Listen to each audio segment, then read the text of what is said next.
ನಮಸ್ಕಾರ. West Indies ವಿರುದ್ಧದ test ಸರಣಿಗೆ ಭಾರತದ ಹೊಸ ತಂಡ ಪ್ರಕಟ.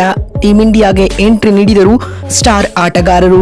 ಮೊದಲ ಟೆಸ್ಟ್ ಪಂದ್ಯಕ್ಕೆ ಹೀಗಿರಲಿದೆ ನೋಡಿ ಭಾರತದ ಬಲಿಷ್ಠ ಪ್ಲೇಯಿಂಗ್ 11. ಹಾಗಾದರೆ ಸುದ್ದಿಯ ಸಂಪೂರ್ಣ ಮಾಹಿತಿ ಏನು?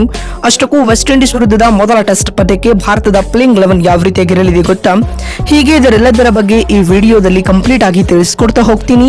ಆದ್ದರಿಂದ ದಯವಿಟ್ಟು ಈ ವಿಡಿಯೋವನ್ನ ಕೊನೆವರೆಗೂ ನೋಡಿ. ಆದರೆ ಅದಕ್ಕಿಂತಲೂ ಮುನ್ನ ಯಾರೇನು ನಮ್ಮ ಚಾನೆಲ್ಗೆ ಸಬ್ಸ್ಕ್ರೈಬ್ ಮಾಡಿಲ್ವೋ ಸೊ ದಯವಿಟ್ಟು ಈ ಕೂಡಲೇ ನಮ್ಮ ಚಾನೆಲ್ಗೊಂದು ಸಬ್ಸ್ಕ್ರೈಬ್ ಮಾಡಿ ಮತ್ತು ಈ ಕೂಡಲೇ ಈ ವಿಡಿಯೋಗೊಂದು ಲೈಕ್ ಮಾಡಿ. ಹೌದು ಸ್ನೇಹಿತರೆ, ನಿಮಗೆಲ್ಲ ಗೊತ್ತಿರುವಂತೆ 2025ರ ಏಷ್ಯಾ ಕಪ್ ಅನ್ನ ಭರ್ಜರಿಯಾಗಿ ಗೆದ್ದುಕೊಂಡಿದ್ದ ಮೆನ್ ಇನ್ ಬ್ಲೂ ಪಡೆ ಇದೀಗ ಮತ್ತೊಂದು ಮಹತ್ವದ ಸರಣಿಗಾಗಿ ಸಜ್ಜಾಗುತ್ತಿದೆ. ಆದರೆ ಈ ಬಾರಿ team India red ball cricket ನಲ್ಲಿ ಕಣಕ್ಕಿಳಿಯಲಿದೆ ಸ್ನೇಹಿತರೆ. ಹೌದು, ಭಾರತ ತಂಡ 2 ಪಂದ್ಯಗಳ ಟೆಸ್ಟ್ ಸರಣಿಯನ್ನ ವಿಂಡೀಸ್ ವಿರುದ್ಧ ತವರಿನಲ್ಲಿ ಆಡಲಿದೆ ಸ್ನೇಹಿತರೆ. ಈಗಾಗಲೇ ಸರಣಿಯ ವೇಳಾಪಟ್ಟಿಯು ಕೂಡ ಬಿಡುಗಡೆ ಆಗಿದ್ದು ಮೊದಲ ಟೆಸ್ಟ್ ಪಂದ್ಯ ಇದೇ ಅಕ್ಟೋಬರ್ 2ರಿಂದ ಅಂದ್ರೆ ನಾಳೆಯಿಂದ ಶುರುವಾಗಲಿದೆ.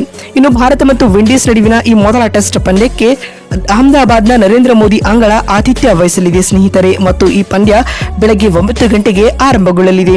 ಈಗಾಗಲೇ ಸರಣಿಗೆ ಭಾರತದ ಸ್ಕ್ವಾಡ್ ಕೂಡ ಪ್ರಕಟ ಮಾಡಿದ್ದು ತಂಡವನ್ನ ಶುಭ್ಮನ್ ಗಿಲ್ ಮುನ್ನಡೆಸಲಿದ್ದಾರೆ. ಇನ್ನು ರಿಷಬ್ ಪಂತ್ ಇಂಜುರಿಯಿಂದಾಗಿ ಹೊರಬಿದ್ದಿರುವ ಕಾರಣ ವೈಸ್ ಕ್ಯಾಪ್ಟನ್ಸಿಯನ್ನ ರವೀಂದ್ರ ಜಡೇಜರವರ ಹೆಗಲಿಗೆ ಒಪ್ಪಿಸಲಾಗಿದೆ ಸ್ನೇಹಿತರೆ. WTC ಫೈನಲ್ ದೃಷ್ಟಿಕೋನದಿಂದಾಗಿ ಈ 2 ಪಂದ್ಯಗಳ ಟೆಸ್ಟ್ ಸರಣಿಯು ತುಂಬಾ ಮಹತ್ವವನ್ನ ಪಡೆದುಕೊಳ್ಳಲಿದೆ. ಇದಲ್ಲದೆ ಶುಭ್ಮನ್ ಗಿಲ್ ರವರ ನಾಯಕತ್ವದಲ್ಲಿ ಟೀಂ ಇಂಡಿಯಾ ತವರಿನಲ್ಲಿ ಆಡುತ್ತಿರುವ ಮೊದಲ ಟೆಸ್ಟ್ ಸರಣಿ ಇದಾಗಿದೆ ಸ್ನೇಹಿತರೆ. ಮತ್ತು ಅಶ್ವಿನ್ ಇಲ್ಲದೆ ಟೀಂ ಇಂಡಿಯಾದ ಆ ಸ್ಪಿನ್ ಕೋರ್ ಯಾವ ರೀತಿಯಾಗಿ ಇದನ್ನ ಮ್ಯಾನೇಜ್ ಮಾಡಲಿದೆ ಅನ್ನೋದನ್ನು ಕೂಡ ಕಾದು ನೋಡಬೇಕಾಗಿದೆ ಸ್ನೇಹಿತರೆ. ಇನ್ನು ಪಂತ್ ತಂಡದಿಂದ ಹೊರಬಿದ್ದಿರುವ ಕಾರಣ ಇಲ್ಲಿ ವಿಕೆಟ್ ಕೀಪರ್ ಆಗಿ ಧ್ರುವ ಜುರೇಲ್ ಆಡಲಿದ್ದಾರೆ ಸ್ನೇಹಿತರೆ. ಇನ್ನು ಭಾರತದಲ್ಲಿ ಪಿಚ್ಗಳು ಸ್ಪಿನ್ನರ್ ಗಳಿಗೆ ಹೆಚ್ಚು ನೆರವು ನೀಡುತ್ತದೆ. ಹೀಗಾಗಿ ಇಲ್ಲಿ 3 ಸ್ಪಿನ್ನರ್ಗಳೊಂದಿಗೆ ವಿಂಡೀಸ್ ವಿರುದ್ಧ ಭಾರತ ತಂಡ ಕಣಕ್ಕಿಳಿಯಲಿದೆ. ಆದ್ಯಾಗೂ ಅತ್ತ ವೆಸ್ಟ್ ಇಂಡೀಸ್ ತುಂಬಾ ದುರ್ಬಲ ತಂಡವಾಗಿ ಕಾಣಿಸಿಕೊಳ್ಳುತ್ತಿದೆ. ಅಲ್ಜಾರಿ ಜೋಸೆಫ್ ಹಾಗೂ ಸಮರ್ ಜೋಸೆಫ್ ಸಂಪೂರ್ಣ ಸರಣಿಯಿಂದಲೇ ಹೊರಬಿದ್ದಿರುವ ಕಾರಣ ವೆಸ್ಟ್ ಇಂಡೀಸ್ ಟೀಮ್ ಸ್ವಲ್ಪ ವೀಕ್ ಆಗಿ ಕಾಣಿಸಿಕೊಳ್ತಾ ಇದೆ ಸ್ನೇಹಿತರೆ. ಇದನ್ನೆಲ್ಲ ಬಿಟ್ಟರೆ ವಿಂಡೀಸ್ ವಿರುದ್ಧದ ಮೊದಲ ಟೆಸ್ಟ್ ಪಂದ್ಯಕ್ಕೆ ಭಾರತದ ಪ್ಲೇಯಿಂಗ್ 11 ಯಾವ ರೀತಿಯಾಗಿರಲಿದೆ ಅಂತ ನೋಡ್ತಾ ಬರುವುದಾದ್ರೆ ಆರಂಭಿಕರಾಗಿ ಯಶಸ್ವಿ ಜೈಸ್ವಾಲ್ ಮತ್ತು KL ರಾಹುಲ್ ಕಣಕ್ಕಿಳಿಯಲಿದ್ದಾರೆ. ಜೈಸ್ವಾಲ್ ಅಂತೂ ರೆಡ್ ಬಾಲ್ ಕ್ರಿಕೆಟ್ ನಲ್ಲಿ ಯಾವಾಗಲೂ ಒಳ್ಳೆ ಪರ್ಫಾರ್ಮೆನ್ಸ್ ನೀಡುತ್ತಾರೆ. ಬಟ್ KL ರಾಹುಲ್ ತವರಿನಲ್ಲಿ ಈ ಟೆಸ್ಟ್ ಕ್ರಿಕೆಟ್ ನಲ್ಲಿ ಸ್ವಲ್ಪ ಮಂಕ್ ಆಗಿದ್ದಾರೆ. ಹೀಗಾಗಿ ಈ ಸರಣಿಯಲ್ಲಿ ಅವರು ಲಯ ಕಂಡುಕೊಳ್ಳಬೇಕಾಗಿದೆ.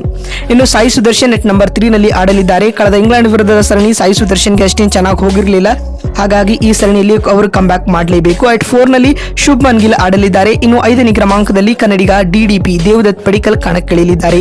ಪಡಿಕಲ್ ಕಳೆದ ಡೊಮೆಸ್ಟಿಕ್ ಸರಣಿಯಲ್ಲಿ ಉತ್ತಮ ಪ್ರದರ್ಶನ ನೀಡಿದರು. ಇನ್ನು 6ನೇ ಸ್ಲಾಟ್ ನಲ್ಲಿ ವಿಕೆಟ್ ಕೀಪರ್ ಕಮ್ ಬ್ಯಾಟ್ಸ್ಮನ್ ಆಗಿ ಧ್ರುವ ಜುರೇಲ್ ಆಡಲಿದ್ದಾರೆ. ಇನ್ನು 7ನೇ ಕ್ರಮಾಂಕದಲ್ಲಿ ವೈಸ್ ಕ್ಯಾಪ್ಟನ್ ಜಡೇಜಾ ಹಾಗೂ 8ನೇ ಸ್ಲಾಟ್ ನಲ್ಲಿ ವಾಷಿಂಗ್ಟನ್ ಸುಂದರ್ ಆಡಲಿದ್ದಾರೆ. ಇಲ್ಲಿವರೆಗೂ ಟೀಂ ಇಂಡಿಯಾದ ಬ್ಯಾಟಿಂಗ್ ಲೈನಪ್ ಕೂಡ ಇರಲಿದೆ ಅಂತ ಹೇಳ್ಬಹುದು. ಅಂಡ್ 9ನೇ ಕ್ರಮಾಂಕದಲ್ಲಿ ರೆಡ್ ಹಾಟ್ ಫಾರ್ಮ್ ನಲ್ಲಿರುವ ಕುಲ್ದೀಪ್ ಯಾದವ್. ನಿಮ್ಗೆಲ್ಲ ಗೊತ್ತಿರೋ ಹಾಗೆ ಕುಲ್ದೀಪ್ ಯಾದವ್ ಈ ಬಾರಿಯ ಏಷ್ಯಾ ಕಪ್ ನಲ್ಲಿ ಹೈಯೆಸ್ಟ್ ವಿಕೆಟ್ ಟೇಕರ್ ಆಗಿದ್ರು ಸ್ನೇಹಿತರೆ. ಇನ್ನು 10ನೇ ಸ್ಲಾಟ್ ನಲ್ಲಿ ಬೂಮ್ರಾ ಹಾಗೂ 11ನೇ ಹಾಗೂ ಅಂತಿಮ ಕ್ರಮಾಂಕದಲ್ಲಿ ಸಿರಾಜ್ ಕಣಕ್ಕಿಳಿಯಲಿದ್ದಾರೆ. ಬೂಮ್ರಾ ಅವರಿಗೂ ವಿಶ್ರಾಂತಿ ಕೊಡಬೇಕು, ಬಟ್ ನೋಡೋಣ. ಹೀಗಾಗಿ ಈ ಬಲಿಷ್ಠ ಪ್ಲೇಯಿಂಗ್ 11 ನೊಂದಿಗೆ ವಿಂಡೀಸ್ ವಿರುದ್ಧ ಟೀಂ ಇಂಡಿಯಾ ಕಣಕ್ಕಿಳಿಯಲಿದೆ. ನೋಡಿದಂತೆ ಮೊದಲ ಟೆಸ್ಟ್ ಪಂದ್ಯವನ್ನ ಟೀಂ ಇಂಡಿಯಾ ಗೆಲ್ಲುತ್ತಾ ಅಥವಾ ಇಲ್ಲವ ಎನ್ನುವುದನ್ನ ಎಸ್ ಅಥವಾ ನೋ ಎಂದು ಕಮೆಂಟ್ ಮಾಡುವ ಮೂಲಕ ತಪ್ಪದೆ ತಿಳಿಸಿ. ನಮಸ್ಕಾರ.